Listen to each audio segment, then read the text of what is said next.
Hi, Angela Wolf here with a quick sewing tip. If you're using a loose weave fabric, especially if it's a knit, it can stretch out in certain areas. I prefer sewing garments and I don't want my shoulders to stretch out, so I use clear elastic. This can be inserted with the serger or the sewing machine. For a knit, I would use a zigzag stitch.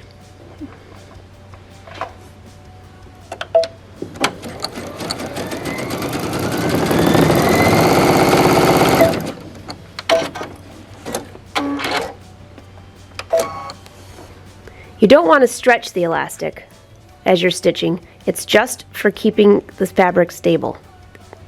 And the same goes for the serger.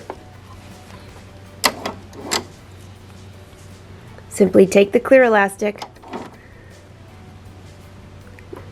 run it through the machine,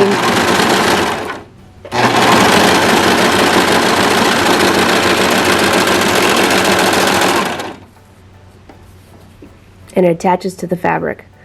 The fabric will still stretch if needed, but it will keep that seam stable. Next time you're sewing that fussy fabric that has a lot of stretch, grab that clear elastic. Until next time, happy sewing.